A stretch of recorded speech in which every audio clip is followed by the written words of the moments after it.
사도신경으로 우리의 신앙을 고백하며 새벽 예배 하나님께 올려드리겠습니다.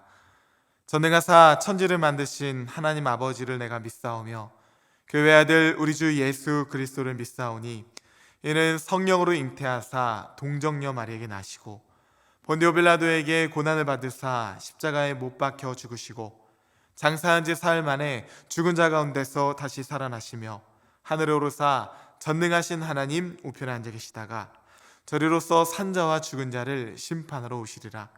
성령을 믿사오며 거룩한 공예와 성도가 서로 교통하는 것과 죄를 사하여 주시는 것과 몸이 다시 사는 것과 영원히 사는 것을 믿사옵나이다. 아멘.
이 시간 우리에게 주시는 하나님 말씀은 요한일서 2장 1절부터 11절까지의 말씀입니다.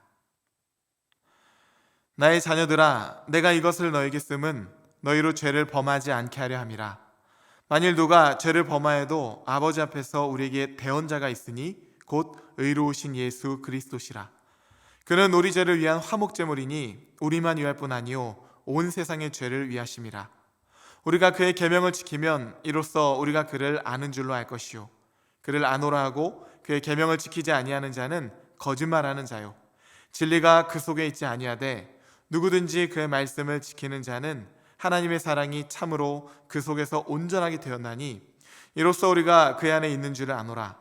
그의 안에 산다고 하는 자는 그가 행하시는 대로 자기도 행할지니라.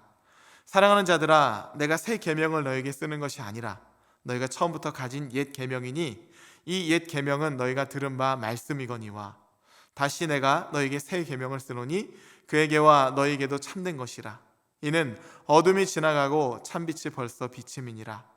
빛 가운데 있다 하면서 그 형제를 미워하는 자는 지금까지 어둠에 있는 자요 그의 형제를 사랑하는 자는 빛 가운데 거하여 자기 속에 거리낌이 없으나 그의 형제를 미워하는 자는 어둠에 있고 또 어둠에 행하며 갈 곳을 알지 못하나니 이는 그 어둠이 그의 눈을 멀게 하였음이라. 아멘. 함께 기도하겠습니다. 사랑의 주님, 죄로 인해 추운 겨울과 같이 얼어붙은 이 땅 가운데 찾아오셔서 우리를 구원하여 주시고 하나님의 사랑으로 모든 것을 화목케 하여 주시니 감사합니다. 화목제물이 되사 우리의 모든 관계를 회복시킨 예수님의 그 사랑으로 오늘도 저희는 호흡하며 살아갑니다. 주님, 이 놀라운 은혜의 고백을 날마다 풍성케 하여 주시옵소서. 하나님, 저희는 지금 대림절 4번째 주간을 지내며 성탄의 기쁨을 향해 나아가고 있습니다. 이 영적인 순례의 기간, 예수님의 오심을 잘 맞이할 수 있는 삶이 되게 하여 주시옵소서. 이를 위하여 오늘도 하나님 말씀 앞에 섭니다. 주님, 말씀하여 주시옵소서. 주의 말씀은 내 발의 등이요 길의 빛이니이다. 예수님의 이름으로 기도하옵나이다. 아멘. 할렐루야. 네, 오늘은 화목제물이신 예수님처럼 이라는 제목으로 하나님 말씀 전하도록 하겠습니다. 복음서를 보면 한 율법사가 예수님을 함정에 빠뜨리기 위해서 아주 곤란한 질문을 하나 합니다. 그것도 사람들이 많은 곳에서 말이죠. 선생님, 율법 중에서 가장 큰 계명은 무엇입니까? 이것은 진리를 알고자 한 질문도 아니었고 그저 예수님을 공경에 처하게 하기 위한 어떤 의도가 있었던 질문이었어요. 예수님께서 어떤 대답을 하시건 다른 율법들은 상대적으로 덜 중요한 것이 되니까 사람들마다 생각하는 것과 가치관들이 다 다를 텐데 논쟁이 붙기에 딱 좋은 질문이었죠. 그런데 예수님의 대답은 정말 명쾌하고 간결합니다. 내 마음을 다하고 목숨을 다하고 뜻을 다하여 주 너의 하나님을 사랑하라 하셨으니 이것이 크고 첫째 되는 계명이요 둘째도 그와 같으니 내 이웃을 내 자신같이 사랑하라. 이것이 바로 온 율법과 선지자의 강령이라고 이 말씀에 누구 하나 토를 달 수가 없는 것이죠. 너무나 명확하니까요. 그렇습니다. 하나님의 가장 큰 계명, 가장 큰 율법은 하나님을 사랑하는 것, 그리고 이웃을 내 몸같이 사랑하는 것, 이렇게 말씀하시죠. 그런데 관계는 일방이 아니라 쌍방이죠. 관계는 언제나 양방향입니다. 내가 아무리 상대방에게 잘해줬다 생각을 해도 상대방이 느끼는 감정은 다를 수가 있는 것이죠. 그 흔한 비유로 사자와 소의 결혼 이야기가 있는데 아마 한 번쯤은 들어보셨을 것이에요. 사자와 소가 살았는데 이 둘은 너무나 사랑해서 결혼을 하게 돼요. 그리고 서로에게 최선을 다하기로 약속을 합니다. 그렇게 소는 최선을 다해서 신선하고 유기농으로 가장 좋은 풀을 가져다가 사자에게 매일같이 대접을 합니다. 사자는 그 풀이 싫었지만 꼭 참고 열심히 먹었어요. 또한 사자도 최선을 다해서 맛있는 고기를 사냥해서 신선한 고기를 소에게 날마다 대접해요. 소도 괴로웠지만 그 마음을 알았기에 꼭 참고 그 고기를 열심히 먹습니다. 그런데 참을성이라는 게 한계가 있기 마련이죠. 어느 날 이 둘은 쌓아놓았던 서로의 불만을 가지고 함께 이야기를 하는데 그것이 화근이 되어 끝내 헤어지게 됩니다. 그런데 이 둘은 서로를 향해서 헤어지면서 동일한 말을 이렇게 뱉어냈다고 해요. 난 정말 최선을 다했어. 소가 소의 눈으로만 사자를 보고 사자가 사자의 눈으로만 소를 본 결과였죠. 자기 위주로 생각하는 최선, 상대를 바라보지 못하는 최선, 그 최선은요, 그것이 최선이 될수록 오히려 최악을 낳게 되는 걸 우린 종종 경험하곤 합니다. 그런데 이것은 신앙의 영역 또한 마찬가지예요. 내가 하나님을 사랑하고 이웃을 사랑한다고 말할 때 나는 어떠한 모습으로 사랑을 하고 있는가? 내 방식, 내 가치관, 나의 의로움, 나의 눈으로만 사랑을 하려고 한다면 우리의 신앙 또한 하나님과 이웃들에게 소음이 될 수도 있다는 것이죠. 그래서 우리 한사람교회는 이런 화두를 던집니다. 선교하는 교회인 우리 한사람교회는 과연 하나님이 사랑하는 교회, 이웃이 사랑하는 교회인가? 우리가 하나님을 사랑하고 이웃을 사랑하는 것 너무나 중요하지만 그것만큼 중요한 질문이 바로 역질문이에요. 관계는 언제나 양방향이잖아요. 그래서 우리 또한 역으로 질문을 던져봐야 합니다.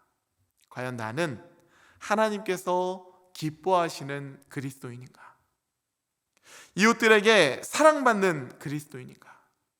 나의 관점에서 하나님의 관점으로, 이웃들의 관점으로 그 시선이 옮겨져야 하는 것이죠. 이런 사람들이 있습니다. 열심히 신앙생활을 하는데 가만히 보면 그 관계가 그리 좋아 보이지 않아요. 이래서 마음에 안 들고 저래서 마음에 안 들고 여기저기 관계가 다 깨어져 있는 사람이 있어요. 예수님은 죄로부터 깨어진 우리의 관계, 하나님과의 관계와 이웃과의 관계, 이것을 회복시키려고 이 땅 가운데 오셨는데 그 관계들이 우리 삶 가운데 다 무너져 있다면 이것은 십자가의 능력이 무너져 있는 신앙생활이죠. 사도 바울이 말합니다. 십자가의 도가 멸망하는 자들에게는 미련한 것이요 구원을 받는 우리에게는 하나님의 능력이 됨이라. 그런데 이 십자가의 능력이 무너져 있는 사람이라면 자신의 믿음과 그 신앙생활을 성찰해 봐야 하는 것이죠.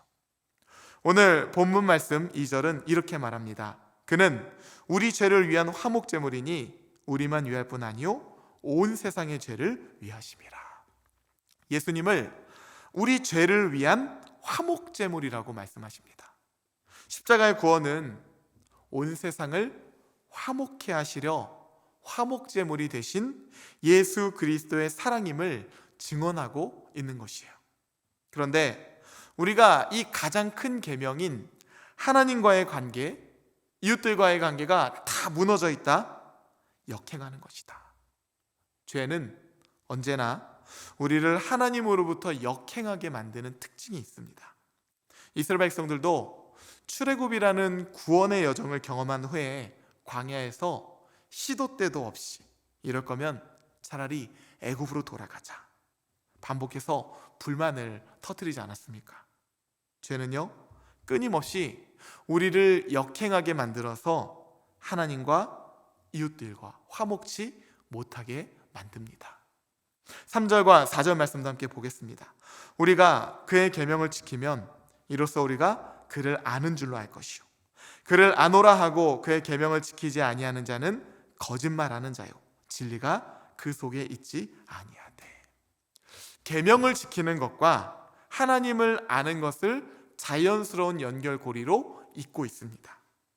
반면에 하나님을 아노라 하고 그의 계명을 지키지 아니하는 자는 거짓말하는 자요 진리가 그 속에 있지 아니하되. 이게 무슨 말씀인가요? 하나님과 화목하고 이웃들과 그 관계가 화목한 사람들은 하나님을 아는 자요 그 관계가 다 깨어진 자들은 하나님을 안다고 말하나 사실은 하나님을 모르는 자다, 이렇게 말씀하고 있는 것이에요. 요한이 예수님을 소개하는 대표적인 표현이 있습니다. 바로 말씀이 육신이 되어 라는 표현이에요. 성육신하신 예수님, 그래서 믿는 자들 또한 그 안에 말씀, 예수님이 계심으로 말미암아 말씀이 육신이 되는 성육신적 삶을 살아야 한다고 요한은 가르치고 있는 것이에요. 예수님께서도 동일한 말씀을 하십니다. 나더러 주여 주여 하는 자마다 다 천국에 들어갈 것이 아니요 다만 하늘에 계신 내 아버지의 뜻대로 행하는 자라야 들어가리라. 그렇다면 요한이 전하는 오늘의 말씀, 이 서로 사랑이라는 맥락에서 보자면 가장 큰 율법, 하나님과의 관계, 이웃과의 관계가 화목한 자들, 하나님의 뜻대로 행하는 자요. 그 관계가 다 깨어진 자들, 하나님의 뜻과 역행하는 자라. 사실은 하나님을 알지 못하는 자라. 이 사실을 우리는 알게 되는 것입니다. 사랑하는 성도 여러분, 여러분의 관계는 어떻습니까? 하나님과의 관계, 이웃들과의 관계, 구체적으로는 배우자와의 관계, 부모와 자녀와의 관계, 성도들과의 관계에서, 일터의 관계에서, 그 외에도 수많은 관계에서 우리의 관계는 무엇을 증언하고 있습니까? 화목제물이 되사 십자가를 지신 예수님은 죄로부터 모든 관계를 화목케 하사 하나님의 사랑을 증언하고 계십니다. 예수님의 삶 속에, 예수님의 모든 관계 속에 하나님의 사랑이 나타나 있는 것이죠. 이것과 연결해서 요한은 구원받은 백성들을 향해서 이런 말씀을 선포합니다. 누구든지 그의 말씀을 지키는 자는 하나님의 사랑이 참으로 그 속에서 온전하게 되었나니 이로써 우리가 그의 안에 있는 줄을 아노라. 그의 말씀이 무엇일까요? 이것은 요한일서 4장에 구체적으로 설명합니다. 사랑하는 자들아, 우리가 서로 사랑하자. 사랑은 하나님께 속한 것이니 사랑하는 자마다 하나님으로부터 나서 하나님을 알고, 사랑하지 아니하는 자는 하나님을 알지 못하나니 이는 하나님은 사랑하심이라. 이러한 맥락에서 오늘 본문 7절 말씀을 우리는 이해할 수가 있는 것입니다. 사랑하는 자들아, 내가 새 계명을 너에게 쓰는 것이 아니라 너희가 처음부터 가진 옛 계명이니 이 계명은 너희가 들은 바 말씀이거니와. 바로 예수님께서 말씀하신 가장 큰 계명, 하나님께서 하나님을 사랑하고 이웃을 사랑하는 것이 이전에도 말씀하신 계명이자 매일같이 새롭게 말씀하시는 오늘 우리에게 주시는 새 계명이라는 것이에요. 그래서 우리는 하나님과의 관계, 이웃과의 관계를 통해서 우리의 모습을 살펴볼 수가 있는 것입니다. 지금 우리는 교회력으로 4번째 대림절 주간을 지나고 있습니다. 대림절은 이미 오신 예수님과 화목제물이 되사 십자가에 죽으시고 부활하신 그 예수님께서 다시 오겠다고 약속하신 그 말씀을 기억하며 기다림의 소망을 묵상하는 영적인 여정이죠. 그렇다는 것은 예수님께서 다시 오실 길을 만드는 시간을 우리가 걷고 있다는 것이에요. 그 길을 어떻게 만들 수 있을까요? 십자가에서 화목제물이 되사 죄로부터 우리의 모든 관계를 회복시킨 예수 그리스도의 사랑, 그 사랑을 가지고 하나님과의 관계, 이웃과의 관계를 화목케 하는 하나님의 피스메이커예요. 가장 큰 율법을 삶으로 살아가는 그 삶을 통해 예수님이 오시는 그 길을 우리가 만들 수가 있다는 것입니다. 그래서 예수님은 마지막까지 가서는 그 관계에 대해서 내 원수까지도 사랑하라고 우리에게 도전하는 것이죠. 날씨가 참 춥습니다. 그리고 날씨가 추운 만큼 사람들의 마음도 참 추워 보여요. 이러한 계절, 우리가 받은 가장 큰 구원의 선물로 화목케 하는 십자가의 사랑을 놓아보면 어떨까요? 어그러진 세상 가운데, 어그러진 모든 관계 가운데 하나님의 사랑과 이웃의 사랑을 회복시켜 나간다면 우리는 하나님의 나라에 다리를 놓는 사람들이 될 것입니다. 바라기는 여러분 모두가 이렇게 하나님께서 쓰시기 편한 도구가 되어서 이 땅 가운데 평화의 왕이요, 사랑의 왕으로 오신 예수님처럼 우리 또한 예수님의 평화의 도구가 되고 사랑의 도구로 쓰임받는 그런 그리스도의 계절이 되기를 주님의 이름으로 축원합니다. 함께 주기도문 하시겠습니다. 하늘에 계신 우리 아버지여, 이름이 거룩히 여김을 받으시오며 나라가 임하시오며 뜻이 하늘에서 이루어진 것 같이 땅에서도 이루어지이다. 오늘 우리에게 일용할 양식을 주시옵고 우리가 우리에게 죄 지은 자를 사하여 준 것 같이 우리 죄를 사하여 주시옵고 우리를 시험에 들게 하지 마시옵고 다만 악에서 구하시옵소서. 나라와 권세와 영광이 아버지께 영원히 있사옵나이다. 아멘.